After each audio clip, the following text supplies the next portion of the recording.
Et si la vie que vous menez n'était qu'une ombre de votre véritable nature? Et si sous l'urgence des délais, le poids des attentes et l'éclat des écrans, il y avait une version de vous qui se souvient de l'éternité? Les anciens mystiques d'Égypte, d'Inde et de Grèce murmuraient une vérité unique: l'humanité a oublié son essence. Ils parlaient d'une âme qui descend dans les vibrations denses de ce monde, enveloppée d'une couche de faux moi-peur complexe d'infériorité, ambition, quête d'approbation extérieure. Ce n'est pas une simple philosophie, c'est un avertissement gravé dans les pierres des temples oubliés et codé dans les étoiles. L'ignorer, c'est errer aveuglément dans l'existence enchaînée à un mensonge. Dans les salles émeraudes de l'ancienne Égypte, le dieu Thoth, scribe du cosmos, était réputé détenir les secrets de l'existence. Ces tablettes d'émeraude scintillant de savoir divin parlaient de techniques si puissantes qu'elles étaient interdites à tous sauf aux initiés. L'une de ces techniques promettait de lever le voile de l'oubli, permettant à l'âme de se remémorer ses vies antérieures, non pas comme un tour de passe-passe, mais comme une clé pour redécouvrir son origine divine. Il ne s'agissait pas de courir après des souvenirs fugaces d'avoir été pharaon ou poète, il s'agissait de réclamer le fil éternel de votre être, cette partie de vous qui a toujours existé intacte face au chaos de ce monde. Mais pourquoi cette connaissance était-elle cachée? Les mystiques savaient que l'esprit humain est fragile, facilement séduit par les illusions. L'âme enseignée, il baisse en fréquence lorsqu'elle entre dans ce plan, comme une radio se syntonisant sur une station brouillée. Elle s'en mêle dans ce que les hindous appellent Maya, l'illusion de la séparation. Vous commencez à croire que vous êtes votre travail, vos peurs, vos likes sur Instagram, ou la voix dans votre tête qui dit que vous n'êtes pas assez. La science le confirme à sa manière. Les neuroscientifiques décrivent le réseau du mode par défaut du cerveau, un tissu de bavardages neuronaux qui renforce notre sens de l'identité, nous piégeant souvent dans des boucles de doute et de comparaison. Mystiques et chercheurs modernes convergent vers une vérité troublante: vous n'êtes pas ce que vous pensez être. La technique interdite de Thoth n'était ni un sortilège, ni une potion, mais un processus, un dévoilement discipliné du faux moi pour révéler le noyau éternel de l'âme. Elle commençait par un acte radical, affronter la possibilité que tout ce que vous croyez sur vous-même puisse être un mensonge. Imaginez-vous devant un miroir, non pour vérifier votre reflet, mais pour questionner le visage qui vous regarde. Êtes-vous la somme de vos échecs, de vos ambitions, ou quelque chose de bien plus grand? Les Égyptiens, comme les yogis de l'Inde et les philosophes de la Grèce, croyaient que se souvenir de qui vous étiez dans une vie antérieure, c'était se rappeler le voyage de votre âme à travers le temps. Un voyage qui révèle que vous n'êtes pas une étincelle fugitive, mais une flamme qui a brûlé à travers des éons. Ce chemin n'est pas sans danger. Les mystiques avertissaient que ceux qui n'étaient pas préparés à de telles vérités pouvaient se perdre leur esprit fracturé par le poids de l'éternité. Entrevoir la vastitude de l'âme sans ancrage, c'est comme fixer le soleil. Cela peut aveugler autant qu'éclairer. La technique de Thoth exigeait du courage, car elle demandait de faire face aux parties de vous que vous avez enfouies: honte, peur, ce sentiment persistant d'indignité. Elle exigeait aussi l'abandon, la volonté de lâcher les histoires auxquelles vous vous êtes accrochés. La physique quantique offre une parallèle. L'effet de l'observateur suggère que l'acte d'observer altère la réalité. Observer votre vrai moi, questionner le faux, c'est modifier le tissu même de votre existence. Cet avertissement caché n'est pas destiné à vous effrayer, mais à vous réveiller. Vous n'êtes pas ici pour accumuler plus de savoir, plus de likes, plus de choses. Vous êtes ici pour vous souvenir. La mémoire de l'âme n'est pas enfermée dans un coffre lointain. Elle vibre en vous attendant que le bruit s'apaise. La technique interdite de Thoth est une carte vers ce silence, un guide pour retirer les couches jusqu'à ce que vous vous teniez nu devant votre propre divinité. Mais le premier pas est le plus difficile: admettre que vous avez oublié qui vous êtes. Oserez-vous poser la question qui pourrait tout dénouer? L'air dans les temples antiques d'Égypte était lourd d'encens, les murs vibrants de hiéroglyphes qui semblaient pulser de secrets. Ici, sous le regard vigilant de Thoth, les initiés étaient conduits dans des chambres où le temps lui-même semblait s'arrêter. Ils n'étaient pas là pour apprendre. Ils étaient là pour mourir non pas dans leur corps, mais dans leur esprit. C'était le cœur de la technique interdite de Thoth, une mort symbolique, un voyage guidé au-delà du voile du monde physique. Les mystiques croyaient que pour se souvenir de qui vous étiez dans une vie antérieure, il fallait d'abord se débarrasser de l'illusion de qui vous êtes maintenant. Ce n'était pas une méditation douce, c'était une confrontation avec l'éternité, une plongée dans l'abîme pour récupérer la lumière perdue de l'âme. La mort symbolique n'était pas propre à l'Égypte. En Inde, les yogis pratiquaient le pratyahara, retirant les sens pour imiter le calme de la mort, tandis qu'en Grèce, les mystères d'Éleusis guidaient les initiés à travers des rituels qui reflétaient la descente et le retour de l'âme. La science d'aujourd'hui offre un parallèle, les expériences de mort imminente, étudiées par des chercheurs comme le Dr Bruce Greyson, révèlent que ceux qui frôlent la mort reviennent souvent avec un sens de soi transformé, rapportant des souvenirs vivides et une connexion profonde avec quelque chose de plus grand. Les anciens connaissaient cette vérité intuitivement. Ils concevaient un état temporaire hors du corps pour permettre à l'âme d'entrevoir sa propre immensité. Imaginez vous allonger dans une chambre de pierre, votre souffle ralentissant, votre cœur battant comme un tambour lointain, tandis que votre conscience se libère de l'encre du corps. Que verriez-vous ? Les initiés qui revenaient parlaient d'une vérité au-delà de l'illusion, un fil radieux reliant toute leur vie, une confirmation que l'âme n'est pas liée à l'histoire d'une seule vie. Mais ce processus n'était pas pour les cœurs faibles. Les enseignements de Thoth consignés dans des textes comme les tablettes d'émeraude avertissaient que la mort symbolique exigeait une préparation. L'initié devait être prêt à affronter la vérité brute de son existence sans filtre d'ego ou de peur. Ceux qui étaient prêts émergeaient régénérés, les yeux brillants de la connaissance de leur nature éternelle. Ils se souvenaient de fragments de vie antérieurs, non pas comme des rediffusions cinématographiques, mais comme des certitudes viscérales, le poids de l'épée d'un guerrier, le chagrin de la perte d'un guérisseur, la joie du vers d'un poète. Ce n'était pas de simples souvenirs, c'était des échos du voyage de l'âme, la preuve que vous êtes plus que la somme de vos luttes actuelles. Cependant, pour ceux qui n'étaient pas préparés, l'expérience pouvait être dévastatrice. Certains restaient piégés dans un espace liminal, hantés par des visions qu'ils ne pouvaient intégrer leurs esprits pris entre deux mondes. C'est pourquoi la technique était interdite, partagée uniquement avec ceux qui s'étaient entraînés à tenir la lumière de la vérité sans se briser. Comment atteignaient-ils cet état ? Les détails sont voilés de mystère, mais des indices existent. Les Égyptiens utilisaient le son des chants profonds et résonnants qui vibraient à travers le corps, l'alignant avec les fréquences du cosmos. La neuroscience moderne le confirme, les battements binauraux et les sons à basse fréquence peuvent induire des états de conscience altérés, ralentissant les ondes cérébrales à θ ou delta, où les frontières du moi se dissolvent. Ils utilisaient également l'obscurité, enfermant les initiés dans des chambres pendant des jours pour éliminer les stimuli sensoriels, forçant l'esprit à se tourner vers l'intérieur. Cela reflète les études sur la privation sensorielle, qui montrent que l'isolement prolongé peut déclencher de profonds changements dans la perception, parfois en débloquant des souvenirs enfouis dans le subconscient. La respiration était un autre outil, avec des schémas rythmiques imitant la transition du corps vers le sommeil ou la mort, incitant l'âme à errer. Ce n'étaient pas des actes aléatoires, mais des rituels précis conçus pour relâcher l'emprise du faux moi et laisser émerger la mémoire de l'âme. La science de l'épigénétique offre une perspective moderne. Certains chercheurs, comme la Dr Rachel Yehuda, suggèrent que les traumatismes et les expériences peuvent laisser des marques sur notre ADN transmises à travers les générations. L'âme pourrait-elle porter des empreintes similaires à travers les vies ?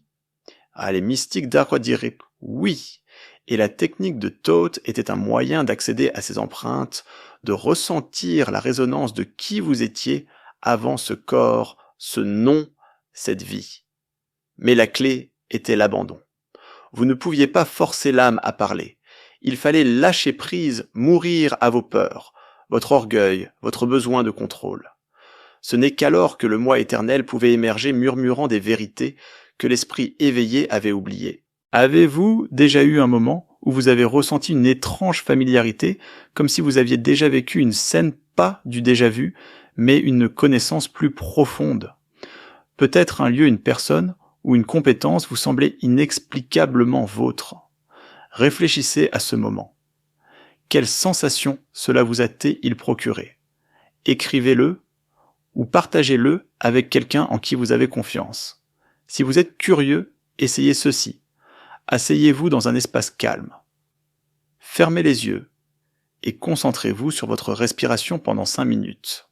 Demandez-vous, qui suis-je au-delà de cet instant?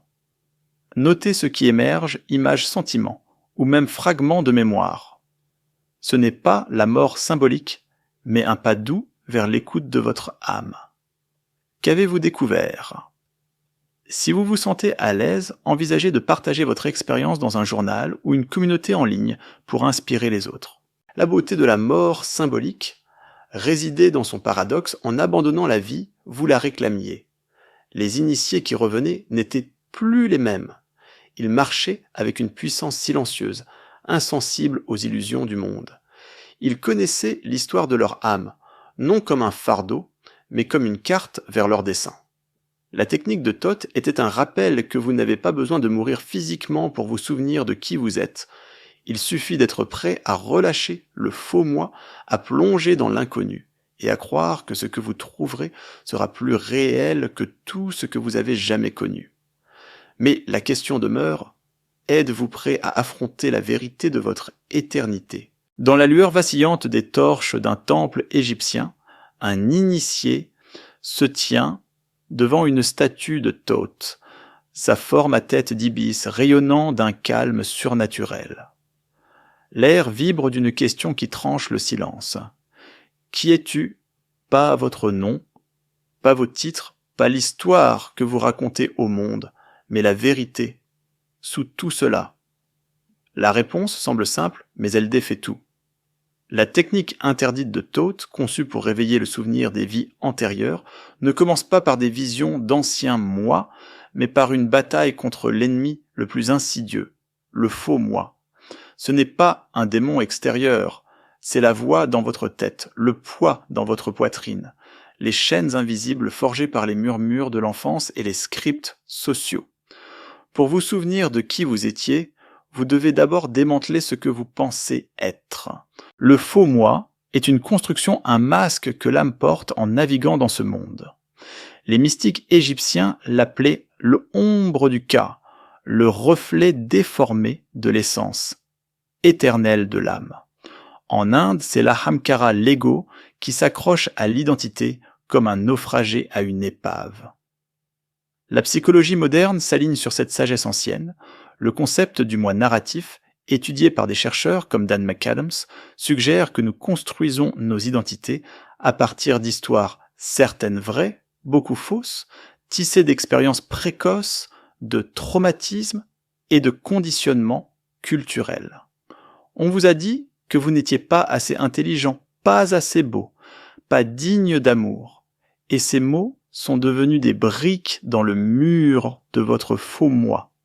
Chaque fois que vous cherchez l'approbation, que vous évitez le conflit, ou que vous vous définissez par votre travail, votre compte bancaire ou vos échecs, vous resserrez le masque. Les enseignements de Thoth, murmurés à travers les tablettes d'émeraude, offrent un antidote radical. Regardez directement l'esprit et demandez « Est-ce vraiment moi ?»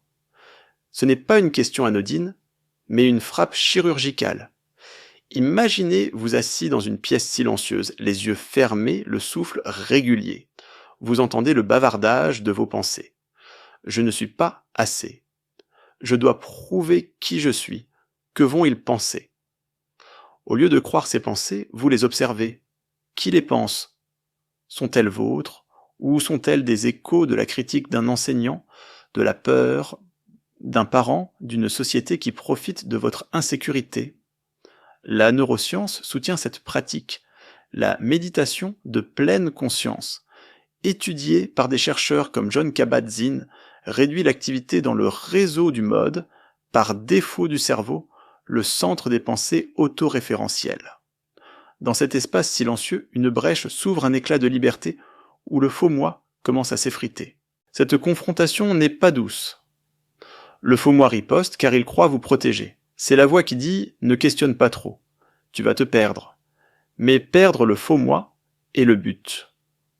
Les mystiques Saveza, Christian savaient que la mémoire de l'âme, ses échos des vies antérieures, reposent enfouis sous des couches de croyances limitantes.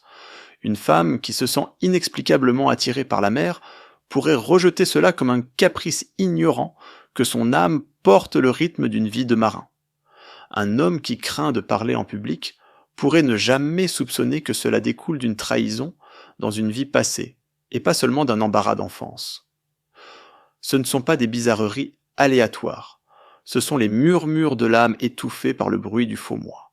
La technique de Thoth exige que vous dépouilliez les rôles que vous jouez, employés, partenaires, victimes, héros, jusqu'à ce qu'il ne reste que l'éternel. Le processus est à la fois mystique et scientifique. Dans l'ancienne Égypte, les initiés étaient encouragés à noter leurs pensées, une pratique reflétée dans la thérapie cognitivo-comportementale moderne qui aide les patients à identifier et défier les croyances déformées. Ils étaient guidés pour remonter à la racine de chaque pensée. Pourquoi me sens-je indigne? Qui me l'a appris? C'est là que la bataille s'intensifie. Vous pourriez découvrir un souvenir d'humiliation à 5 ans, ou une narration culturelle qui équivaut la valeur à la productivité. La physique quantique offre une métaphore. Le faux moi est comme une particule piégée dans une onde de probabilité, ne s'effondrant en une forme que lorsqu'elle est observée. En observant vos pensées sans attachement, vous perturbez cet effondrement, permettant à la réalité plus vaste de l'âme, ses vies antérieures, son essence intemporelle d'émerger. Mais le faux moi est rusé. Il se cache dans les habitudes, dans la manière dont vous faites défiler sans réfléchir pour éviter vos sentiments, ou vous emportez contre un être cher pour détourner votre douleur. La technique de Thoth exige une vigilance chaque jour. Vous devez choisir de questionner le masque. Essayez ceci la prochaine fois que vous ressentez de la colère, de la honte ou de la peur, faites une pause. Demandez « Et ce moi ou le faux moi qui parle ?» Remarquez la sensation dans votre corps, tension dans la poitrine, chaleur au visage. Respirez dedans, non pour la chasser, mais pour la voir clairement. Cet acte de témoignage enseigné par les mystiques et validé par des études sur la régulation émotionnelle affaiblit l'emprise du faux moi. Chaque fois que vous faites cela, vous tracez un chemin vers la mémoire de l'âme, où des fragments de vie antérieure attendent comme des étoiles derrière un ciel nuageux. La récompense est profonde. À mesure que le faux moi recule, vous commencez à ressentir une légèreté, une clarté. Vous pourriez sentir une attraction vers certains lieux, compétences ou personnes, comme si votre âme vous guidait vers son histoire inachevée. Une cliente d'un thérapeute de régression de vies antérieures décrivit une vision soudaine d'elle-même en tant qu'herboriste médiéval, mélangeant des potions au clair de lune. La vision n'était pas une simple fantaisie. Elle expliquait son obsession de toujours pour les plantes, son talent intuitif pour la guérison. Ce sont les dons du démantèlement du faux moi, non seulement des souvenirs, mais une reconnexion avec le dessein de votre âme. Cependant, la bataille ne s'achève jamais totalement. Le faux moi est une hydre. Coupez une tête et une autre peut repousser. La sagesse de Thoth est claire. Ce n'est pas une victoire unique, mais une pratique à vie. La mémoire de l'âme. Vos vies antérieures, votre maison éternelle, elles ne sont pas perdues, seulement cachées. En affrontant le faux moi, vous commencez à dissiper le brouillard, pas à pas, jusqu'à ce que la vérité brille. La question maintenant n'est pas « qui suis-je ?» mais « suis-je assez courageux pour lâcher ce que je ne suis pas ?» Les étoiles au-dessus du Nil scintillent comme des fragments d'un miroir brisé, chaque point de lumière rappelant l'immensité éternelle de l'âme. Dans les enceintes sacrées de l'ancienne Égypte, les initiés ayant affronté le faux moi étaient conduits à un nouveau seuil, l'ouverture de l'œil unique. Ce n'était ni l'œil de chair, ni l'esprit agité, ni les émotions fugaces du cœur. C'était un état de perception si pur qu'il voyait le monde tel qu'il est réellement non obscurci par des étiquettes, des jugements ou les distorsions du faux moi. La technique interdite de Thoth reposait sur cet instant, car seul à travers l'œil unique, la mémoire de l'âme, les échos des vies antérieures pouvaient remonter à la surface. Pour vous souvenir de qui vous étiez, il fallait apprendre à voir non, avec les yeux qui scrutent une foule, mais avec la vision qui perce le voile de l'illusion. Les mystiques égyptiens parlèrent de l'œil unique comme de l'œil d'Horus, symbole de plénitude et de vision divine, restauré après avoir été brisé par le chaos. En Inde, c'était le drishti du troisième œil, la vision intérieure qui perçoit l'unité sous la multiplicité. Les Grecs, à travers l'allégorie de la caverne de Platon, décrivaient un prisonnier s'échappant des ombres pour voir la vérité du soleil. Ces traditions convergent vers une seule idée, l'esprit humain est un filtre colorant, la réalité d'histoire et de préjugés. Voir clairement, c'est retirer ce filtre, devenir un témoin silencieux de l'existence. La neuroscience offre une écho moderne des études sur la pleine conscience, comme celle du docteur Richard Davidson, montre que les états méditatifs réduisent l'activité dans le cortex préfrontal, calmant la tendance du cerveau à catégoriser et juger. Dans ce calme, la perception change et le monde se révèle à nouveau. Imaginez-vous assis près d'une rivière, la surface de l'eau ondulant avec les reflets des nuages et des arbres. Votre esprit habitué à étiqueter pourrait dire « c'est un nuage, c'est un arbre ». Mais si vous voyez simplement sans nommer, sans interpréter, les ondulations deviennent des motifs de lumière. Les nuages se dissolvent en un mouvement sans forme. C'est l'œil unique, une manière de percevoir qui contourne le bavardage du faux moi. La technique de Thoth apprenait aux initiés à cultiver cet état par une pratique disciplinée, souvent dans la lumière tamisée d'une chambre de temple, où l'absence de distraction forçait l'esprit à se tourner vers l'intérieur. Ils étaient guidés pour se concentrer sur un seul point, une flamme de bougie, un ankh gravé, jusqu'à ce que l'acte de voir devienne un acte d'être. À cet instant, la mémoire de l'âme s'agitait comme un rêveur s'éveillant, à moitié d'une vie oubliée. La science de la perception soutient cette pratique ancienne. Le cortex visuel du cerveau traite les données sensorielles brutes, mais les régions cognitives supérieures y superposent du sens. C'est pourquoi deux personnes peuvent assister au même événement et le décrire différemment. L'œil unique, comme l'enseignait Thoth, inverse ce processus. En calmant la superposition cognitive, vous permettez à la connaissance plus profonde de l'âme d'émerger. Les souvenirs de vie antérieures, souvent rejetés comme de l'imagination, ne sont pas toujours des scènes vivides, mais des résonances subtiles, un sentiment de familiarité avec un étranger, une attirance viscérale pour une terre lointaine. Une jeune femme, lors d'une séance de régression, décrivit se tenir dans un marché médiéval, l'odeur du pain et du cuir si réelle qu'elle pleura. Elle n'avait jamais visité ce pays, pourtant son âme le connaissait.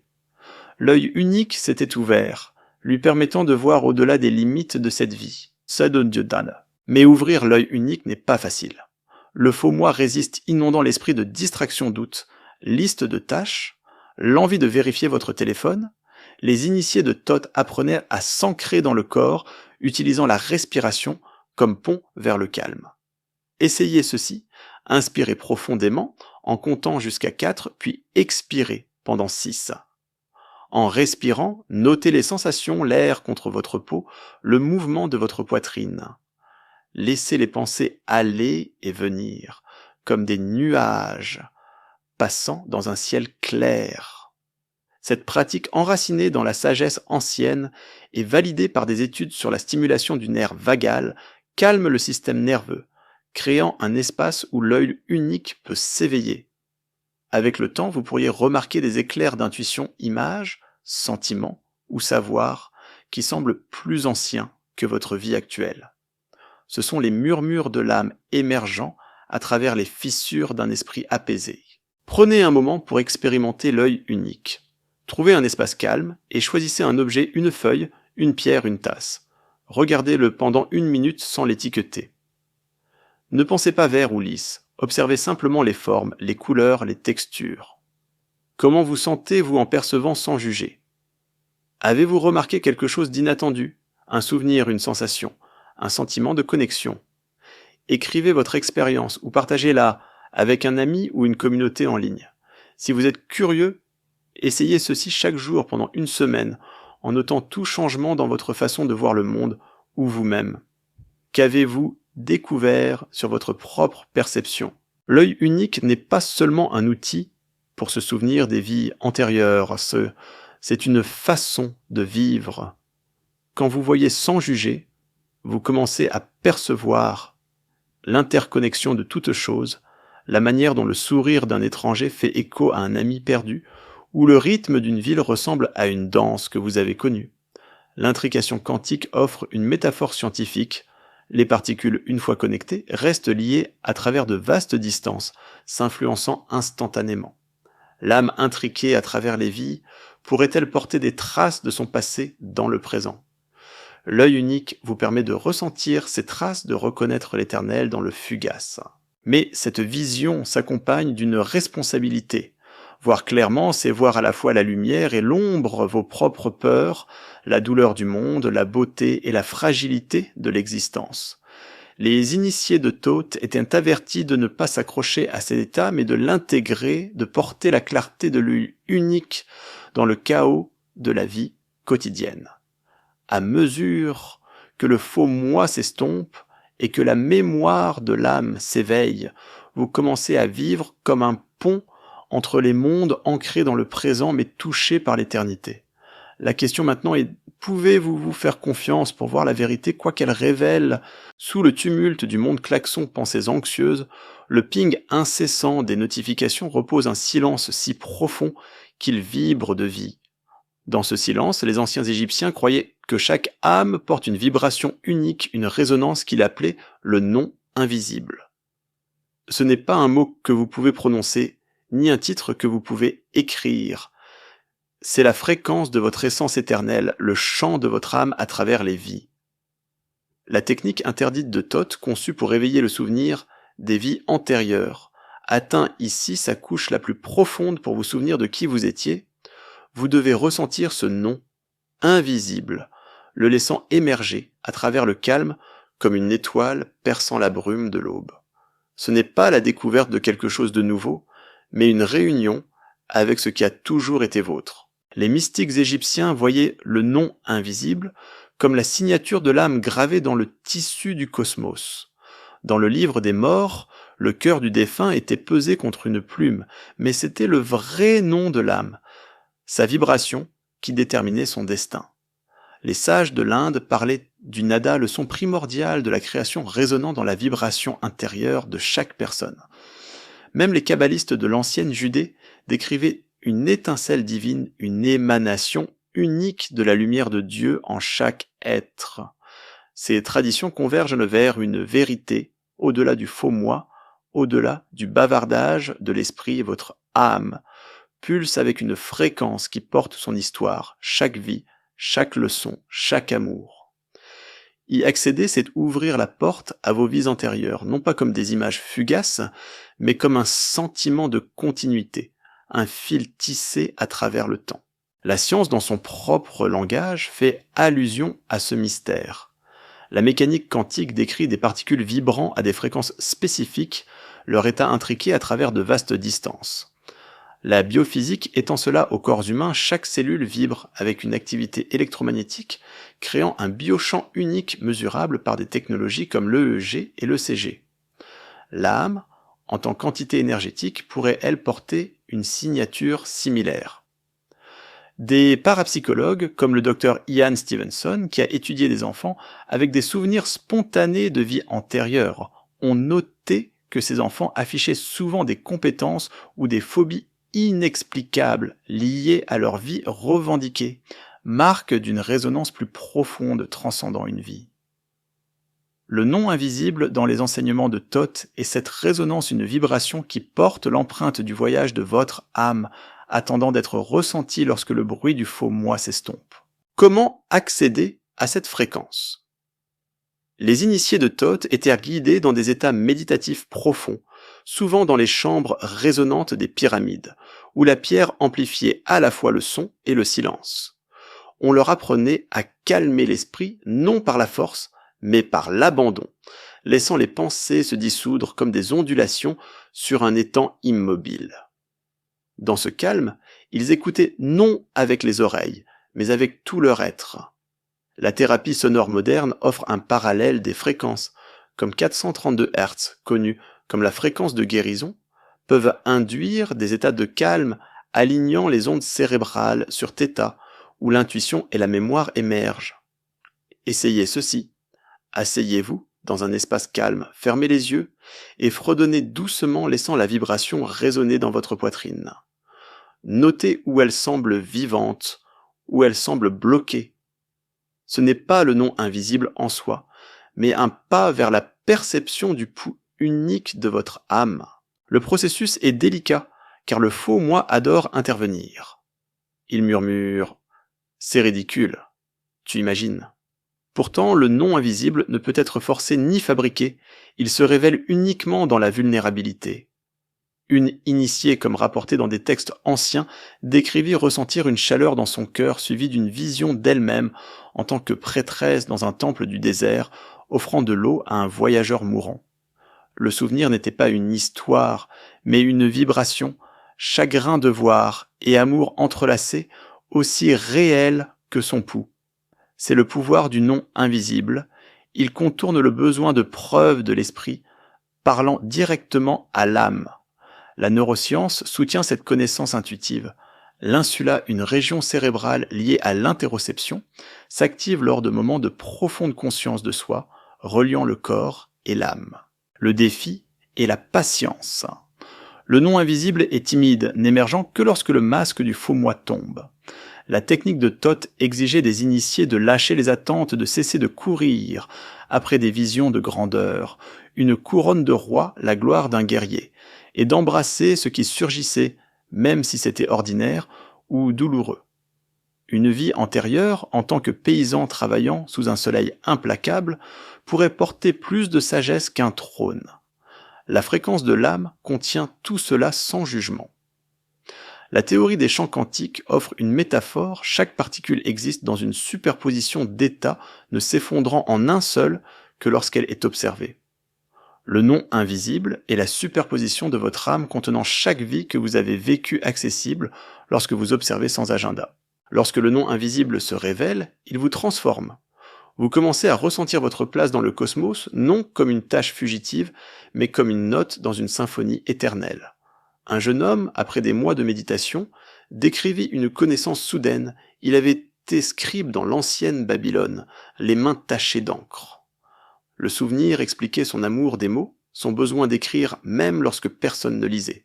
C'est le don du non invisible. Il vous aligne avec le dessein de votre âme, montrant que vos passions, vos blessures, vos désirs inexplicables ne sont pas aléatoires, mais font partie d'une histoire plus vaste. Cependant, le non invisible n'est pas une destination. C'est un commencement. Le ressentir, c'est se tenir au bord de l'immensité de votre âme, sachant que vous êtes à la fois la vague et l'océan. Les initiés de Thoth étaient avertis d'intégrer cette conscience doucement, de peur d'être déstabilisés par le poids de l'éternité. La fréquence de l'âme, une fois ressentie, vous demande de vivre différemment, d'honorer les vies antérieures qui vous ont façonné de porter leur sagesse dans le présent. La question maintenant est: pouvez-vous calmer le bruit du monde assez longtemps pour entendre le chant qui a toujours été le vôtre? Au cœur ombragé d'un temple égyptien où l'air embaume la myrrhe et l'éternité, une initiée s'agenouille devant un bassin d'eau, sa surface immobile comme du verre. Le reflet n'est pas seulement son visage, mais une mosaïque de chaque vie qu'elle a vécue, joie, douleur, triomphe, honte. La technique interdite de Thoth, conçue pour réveiller le souvenir des vies antérieures, atteint ici son creuset la purification. Ce n'est pas une purification du corps, mais de l'âme, une plongée sans peur dans les recoins sombres de soi pour intégrer ses blessures et réclamer sa lumière. Pour vous souvenir de qui vous étiez, vous devez affronter qui vous avez été tout sans hésiter. Ce n'est qu'alors que l'âme peut prendre le dessus, le faux moi se retirant comme la brume devant l'aube. La purification dans les traditions mystiques ne consiste pas à effacer la douleur, mais à l'embrasser. Les Égyptiens la voyaient comme la pesée du cœur, un moment de vérité où l'âme fait face à ses fardeaux. En Inde, la Bhagavad Gita parle de brûler le karma par la conscience de soi, tandis que les stoïciens de Grèce exhortaient à affronter les ombres intérieures pour atteindre l'eudémonia, ou épanouissement. Les enseignements de Thoth codifiés dans les tablettes d'émeraude sont clairs, la vraie lumière ne fuit pas l'obscurité. Elle éclaire les interstices peur, regret, les parties de vous que vous avez enfouies et les invite à la surface. C'est là que se cachent souvent les souvenirs des vies antérieures entrelacées dans des émotions non résolues de siècles passés. Une aversion soudaine pour l'eau pourrait remonter à une noyade dans un siècle oublié. Une peur de la trahison pourrait faire écho à un couteau dans le dos. La purification dénoue ses nœuds, libérant l'âme pour qu'elle parle. La science offre un parallèle dans la recherche sur le traumatisme. Des psychologues, comme le docteur Bessel van der Kolk, décrivent comment les émotions non traitées s'enracinent dans le corps, façonnant le comportement et la perception. L'amygdale, le centre de la peur du cerveau, peut déclencher des réactions liées à des événements dont vous ne vous souvenez pas consciemment, peut être de cette vie, peut être d'une autre. La technique de Thoth s'aligne avec les thérapies somatiques modernes qui utilisent la conscience du corps pour libérer les traumatismes stockés. Imaginez vous assis en silence ressentant une tension dans la gorge. Au lieu de la repousser, vous respirez dedans en demandant « Qu'est-ce que c'est ?» Un souvenir pourrait surgir, pas une narration claire, mais une sensation, le poids de l'armure d'un soldat, le chagrin de la perte d'une mère. Ce sont les échos de l'âme, s'élevant à travers le feu de la purification. Le processus est à la fois doux et féroce. Les initiés de Thoth étaient guidés à s'asseoir dans des espaces sacrés souvent près de l'eau ou du feu, éléments qui reflètent la fluidité et la transformation de l'âme. On leur apprenait à observer leurs émotions, sans jugement à laisser la colère, la honte ou la tristesse couler comme une rivière. Cela reflète la thérapie cognitive basée sur la pleine conscience qui réduit la réactivité émotionnelle en favorisant une conscience non jugeante. Mais la purification exige plus que l'observation. Elle demande l'intégration. Vous ne bannissez pas votre peur de l'échec. Vous lui demandez de raconter son histoire. Une femme, lors d'une régression de vies antérieures, décrivit une vision d'elle-même en tant que couturière du XVIIe siècle, humiliée pour un vêtement imparfait. Le souvenir expliquait son perfectionnisme, sa crainte des critiques. En ressentant la douleur de la couturière, elle la libéra la lumière de son âme brillant plus fort. C'est l'éveil, non une illumination soudaine, mais un changement graduel où la fréquence de l'âme, le non, invisible, commence à dominer. Le faux moi, affaibli par la confrontation et purifié par l'intégration, n'a plus de pouvoir. Les souvenirs des vies antérieures émergent non comme des distractions, mais comme de la sagesse. Un homme qui ressentait une attirance inexplicable pour la forge découvrit par la méditation une vie en tant qu'artisan viking, ses mains façonnant le fer. Le souvenir ne parlait pas de nostalgie. Il lui enseignait la résilience, une qualité dont il avait besoin dans sa vie actuelle. La purification vous aligne avec le dessein de votre âme, révélant que chaque vie, chaque blessure est une étape vers la plénitude. Pourtant, la purification n'est pas sans douleur. La lumière de la vérité expose ce que vous avez évité culpabilité pour une trahison passée, chagrin pour un amour perdu il y a des siècles. Les initiés de Thoth étaient avertis d'embrasser cet inconfort, car la résistance ne fait que renforcer le faux moi.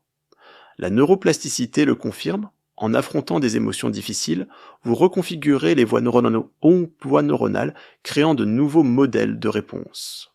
L'âme libérée des vieux fardeaux commence à vous guider ses souvenirs, une carte vers vos vérités les plus profondes. C'est l'éveil, non une évasion du monde, mais un retour à votre maison éternelle en vous. Essayez une pratique de purification cette semaine. Trouvez un moment calme et asseyez-vous avec un sentiment que vous avez évité, peut-être de l'anxiété, de la colère ou de la tristesse. Fermez les yeux, respirez profondément et localisez la sensation dans votre corps. Ne cherchez pas à la corriger, demandez simplement « Que veux-tu que je sache ?» Laissez surgir des images, des souvenirs ou des sensations, même s'ils semblent étranges ou anciens. Écrivez ce que vous ressentez, ou partagez-le avec un ami de confiance, ou un groupe en ligne. Avez-vous perçu un lien avec quelque chose au-delà de cette vie? Comment affronter ce sentiment vous a-t-il changé? Cet acte de courage peut ouvrir la porte à l'éveil de votre âme. La beauté de la purification réside dans son paradoxe. En plongeant dans l'obscurité, vous trouvez la lumière. L'âme, autrefois obscurcie par les ombres du faux moi, commence à briller ses vies antérieures, non pas un fardeau, mais un trésor d'intuition. La technique de Thoth enseigne que l'éveil n'est pas une destination, mais un processus, une danse à vie d'affronter, d'intégrer et de libérer. À mesure que le faux moi s'estompe, vous devenez un vaisseau pour la sagesse éternelle de votre âme, portant les leçons d'innombrables vies dans le présent. La question maintenant était: êtes-vous prêt à laisser la lumière de votre âme illuminer même les coins les plus sombres de votre être? Le marché pulse de chaos vendeurs, criant écran, clignotant l'air épais d'arômes de café et d'échappement. Pourtant, au milieu de ce tourbillon, vous vous tenez le souffle stable, le cœur ancré à une vérité silencieuse. La technique interdite de Thoth vous ayant guidé à travers la mort symbolique, le démantèlement du faux moi, l'ouverture de l'œil unique, la résonance de votre nom, invisible, et la purification de votre âme vous amènent maintenant à sa révélation finale, l'art de vivre dans le monde endormi. Ce n'est pas une retraite au sommet d'une montagne ou un rejet du désordre de la vie, mais une danse consciente au sein de celui-ci. Se souvenir de vos vies antérieures, c'est s'éveiller à votre maison éternelle, et vivre depuis cette maison, c'est porter la lumière de l'âme dans l'ordinaire, transformant le banal en sacré. Les mystiques égyptiens n'entraînaient pas leurs initiés à fuir le monde, mais à l'illuminer. Thoth, le scribe de l'équilibre cosmique, enseignait que l'âme éveillée prospère non dans l'isolement, mais dans le marché où les distractions testent votre clarté. Les tablettes d'émeraude parlent de marcher dans le monde, mais non du monde, un état de présence qui filtre le chaos sans en être consumé. En Inde, le concept de Sahaja Samadhi décrit l'illumination vécue dans la vie quotidienne, cuisiner, travailler, aimer tout imprégné de conscience. Les stoïciens, eux aussi, exhortaient à l'amor fati, embrassant les défis de la vie, comme des occasions de pratiquer la vertu. C'est l'aboutissement de la technique de Thoth, vivre, en tant que votre âme pleinement éveillée, tandis que le monde autour de vous dort dans l'illusion. La science soutient cette vie consciente. Les neuroscientifiques, comme le docteur Andrew Newberg, étudient les effets des pratiques contemplatives, constatant que la pleine conscience régulière renforce le cortex préfrontal, améliorant la concentration et la régulation émotionnelle sous stress. L'âme éveillée, ayant intégré les souvenirs des vies antérieures, opère depuis une perspective plus large. Une femme qui se souvenait d'une vie en tant que conteuse nomade vit sa peur de parler en public se dissiper. Elle parle maintenant avec aisance, ces mots portant la cadence de récits anciens. Un homme qui ressentait un passé de moine apprit à faire une pause dans les embouteillages, respirant profondément son calme, apaisant ceux autour de lui. Ce ne sont pas des échappatoires, mais des transformations prouvant que la sagesse de l'âme, une fois éveillée, remodèle la manière dont vous naviguez dans le monde. Comment vivre ainsi? Les initiés de Thoth apprenaient à s'ancrer dans l'instant présent, utilisant le corps comme boussole. Quand la colère éclate ou que l'anxiété s'insinue, ils s'arrêtaient, ressentaient leurs pieds sur le sol et demandaient « Est-ce le faux moi ou mon âme ?» Cela reflète les techniques d'ancrage somatique dont les études montrent qu'elles réduisent le stress en activant le système nerveux parasympathique. Ils pratiquaient aussi une attention sélective, choisissant ce qu'ils laissaient entrer dans leur esprit. Dans un monde qui vous bombarde de nouvelles de publicité et d'opinions, c'est radical. Éteignez le téléphone, éloignez-vous du bruit et écoutez la voix silencieuse de votre âme. Un souvenir d'une vie antérieure de simplicité, peut-être celle d'un paysan, pourrait vous rappeler que la joie réside dans une seule respiration consciente, pas dans une boîte de réception encombrée. Le monde endormi vous mettra à l'épreuve. Les collègues médisent les délais pressant les réseaux sociaux, vous tentent de comparer. Pourtant, l'âme éveillée filtre tout cela sans attachement. La physique quantique offre une métaphore. La réalité est un champ de probabilité façonné par l'observation. En observant le monde à travers l'œil unique, vous choisissez la présence plutôt que la réaction, vous alignant sur la fréquence de votre âme. Cela ne signifie pas la perfection. Vous trébucherez, vous vous emporterez contre un proche, ferez défiler sans réfléchir. Mais la technique de Thoth est une pratique, pas une ligne d'arrivée. Chaque retour à la conscience renforce l'emprise de l'âme, vos vies antérieures, un puits de résilience où puiser. Ou pendant une journée, essayez de vivre comme une âme éveillée dans le monde endormi. Commencez votre matinée par une minute de respiration profonde en fixant l'intention de rester présent. Tout au long de la journée, trajet, travail, repas, faites une pause toutes les heures pour observer votre environnement sans juger. Ressentez votre souffle, vos pieds, la texture du moment. Si un souvenir de vie antérieure ou une intuition surgit, notez-le. À la fin de la journée, écrivez comment cette présence consciente à T, elle changeait votre expérience. Vous sentiez plus connecté à la maison éternelle de votre âme. Partagez vos réflexions avec un ami ou une communauté en ligne, ou gardez-les privés comme un cadeau pour vous-même. Qu'avez-vous appris sur le fait de vivre éveillé? La beauté de ce chemin est son intimité. Le retour à la maison de votre âme n'est pas un temple lointain, mais en vous accessible dans un métro bondé ou une cuisine silencieuse. Les souvenirs des vies antérieures maintenant intégrés ne sont pas des reliques, mais une sagesse vivante. Une vision fugace d'une vie de guérisseur pourrait vous guider à réconforter un ami en difficulté. L'écho d'un guerrier pourrait nourrir votre courage pour dire votre vérité. C'est le retour invisible à la maison, la prise de conscience que vous étiez, êtes et serez toujours chez vous, où que la vie vous mène. La neuroscience confirme cette stabilité. Les pratiques de pleine conscience construisent une résilience neuronale, vous permettant de revenir à votre centre même dans le chaos. L'enseignement final de Thoth est un murmure. Vous n'êtes pas venu pour apprendre quelque chose de nouveau. Vous êtes venu pour vous souvenir de ce qui a toujours été vôtre. Chaque étape, affronter le faux moi, ouvrir l'œil unique, ressentir votre nom. Invisible, purifier vos ombres, vous a conduit ici à une vie où l'éternel et le quotidien s'entrelacent. Le monde peut dormir, mais vous êtes éveillé la lumière de votre âme, un phare qu'aucune tempête ne peut éteindre. La question maintenant est, porterez-vous cette lumière avec audace, laissant votre présence éveillée réveiller les autres,